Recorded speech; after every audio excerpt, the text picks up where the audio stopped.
Hey guys, Scourge McDuck or SMD here, bringing you a video on how to play carry Axe like Ame from PSG.LGD. Come and get it! If you don't know who Ame is, he just recently won the Ane Major where PSG.LGD 3-0'd Evil Geniuses in the Grand Finals. PSG.LGD picked Axe 8 times at the Ane Major, winning 6 of those games, 3 of which were with Ame playing Axe as a safe lane carry. Generally, but not always, on second pick, PSG.LGD will try to pick Axe early and wait until their last pick to decide whether Axe will be position 1 or 3, as seen here with the last pick carries highlighted in red and the last pick offlaners highlighted in green. However, they did last pick their mid one time after picking Axe as seen in orange. Generally, Axe was comboed with either Phoenix, Marana, or Skywrath Mage, as Axe, with his Berserker's Call, can set up easily for Supernova, Sacred Arrow, and Mystic Flare respectively. So you may be wondering, why is carry Axe good?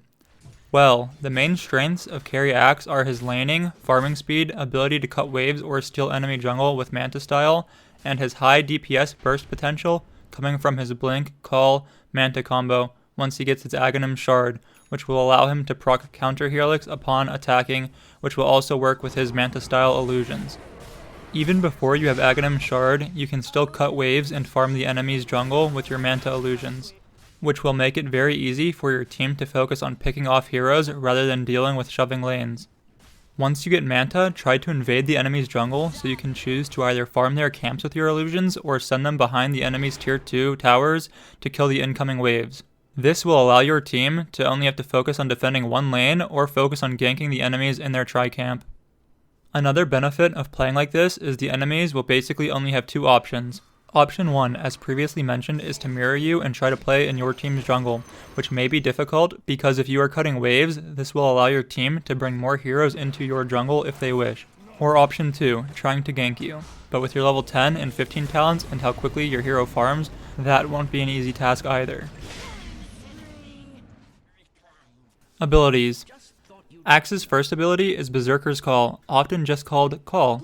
This ability taunts enemy heroes, forcing them to attack Axe, while providing Axe 30 bonus armor for the duration. This ability can be upgraded by Axe's level 25 talent that will increase the AoE. This ability is also upgraded by Axe's Aghanim Scepter. Axe's second ability is Battle Hunger, which is a single target DPS ability that will get dispelled once the enemy kills another unit or after 12 seconds pass. During the duration, Battle Hunger will also slow enemy heroes by 12% while providing Axe 12% bonus movement speed. This ability can be upgraded by Axe's level 25 talent that will increase the DPS. This ability is also upgraded by Axe's Aghanim Scepter. Axe's third ability is Counter Helix, often referred to as Spin. This is a passive ability that provides a chance to do pure damage in an AoE around Axe to incoming attackers. This ability also works on all Axe illusions. This ability is upgraded by Axe's Aghanim Shard, allowing him to proc Spin while attacking. Axe's ultimate is Calling Blade. This ability will instantly kill a hero, no matter what, assuming their health is below the threshold. Killing a hero with this ability removes the cooldown, while also giving nearby allied units bonus movement speed and attack speed for 6 seconds. If cast on a unit above the kill threshold, it will still do some damage, but will not kill them and will go on cooldown. Something to note is Calling Blade also works on couriers. This ability can be upgraded by Axe's level 20 talent, which will increase the kill threshold. Aghanim Shard and Aghanim Scepter. Axe's Aghanim Shard will allow you to proc Counter Helix while attacking, while also increasing the proc chance by 5% and passively providing you 35 attack speed. As mentioned previously, illusions can proc while attacking also. Axe's Aghanim Scepter applies Battle Hunger to all enemies affected by Berserker's Call. With Aghanim Scepter, Battle Hunger will also reduce enemies' armor by 7 and grant Axe 7 armor per affected target. Owning an Aghanim Scepter will also lower Berserker's Call cooldown by 3 seconds. Talents. On screen is Axe's talent tree. During the Ane Major, Ame took the left talents at level 10 and 15 every game, presumably to just tank up his hero and illusions, as these talents together effectively give Axe an extra 480 HP. At level 20 in 2 games, he went for the threshold damage, although in the Grand Finals against EG, he went for the health regen. He only got to level 25 in 2 of his 3 games at the Ane Major, where he went for the Battle Hunger DPS versus TNC in the group stage, and the Call AoE versus EG once again in the Grand Finals. With all that said, I would still say to always take the 9 strength and 300 HP at level 10 and 15, and I would usually recommend the Culling Blade Threshold and Battle Hunger DPS at level 20 and 25. Skill build. The skill build on Axe is generally 1 point in Battle Hunger at level 1. This will mainly be used to harass the enemy 4 position, since they generally won't be wanting to take CS from their core, and if they wanted to, they'll most likely have less damage than you and your support when you deny a creep together, forcing them to nuke creeps if they want to remove the debuff. After skilling a value point in Battle Hunger, you will usually want to max counter helix by level 7, while skilling Berserker's Call at level 5, and your ultimate Calling Blade at level 6. After that, you want to look to max Berserker's Call while taking your talent at level 10.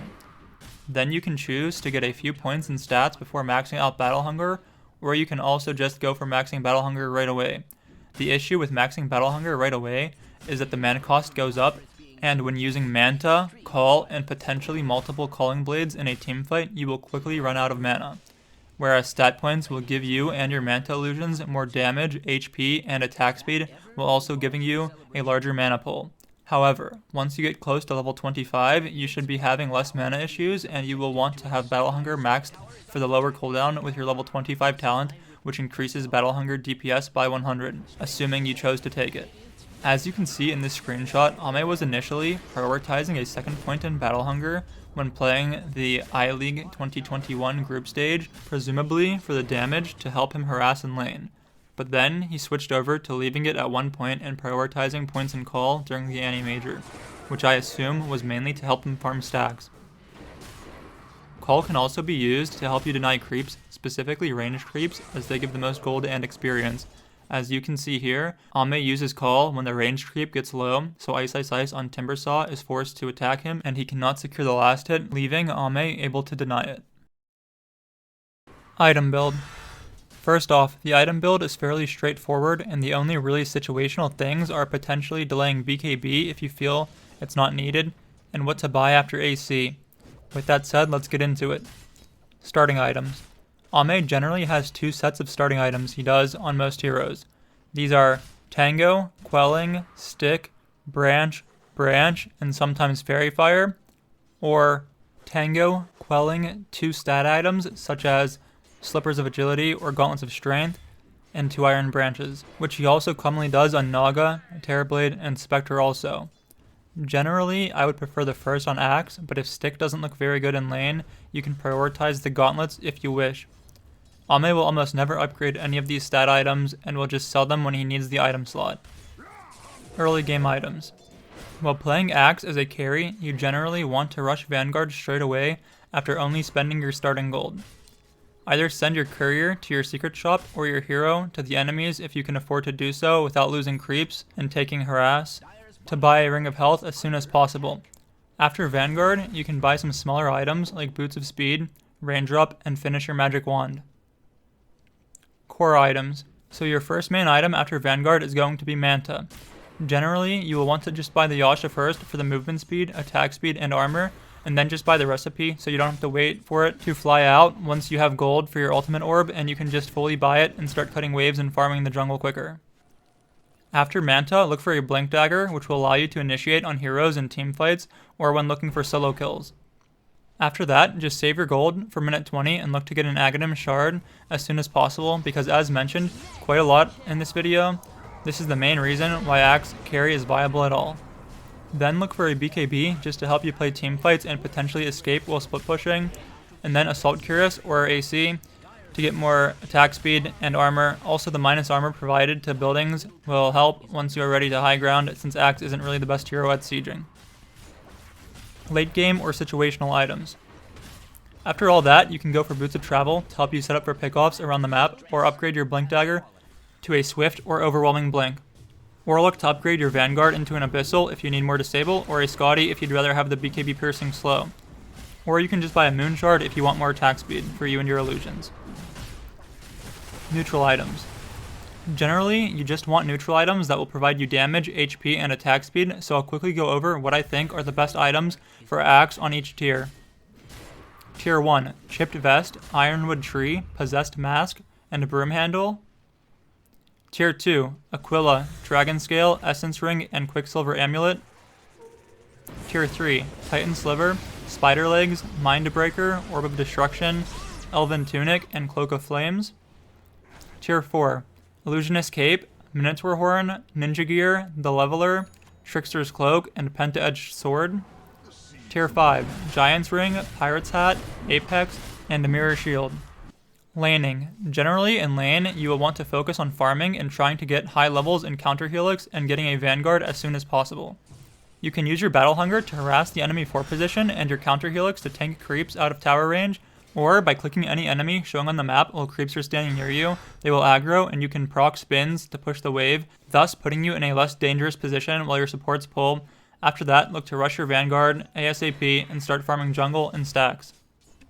Farming stacks. Farming stacks on Axe is extremely simple. Just walk into the camp and use Call for the armor.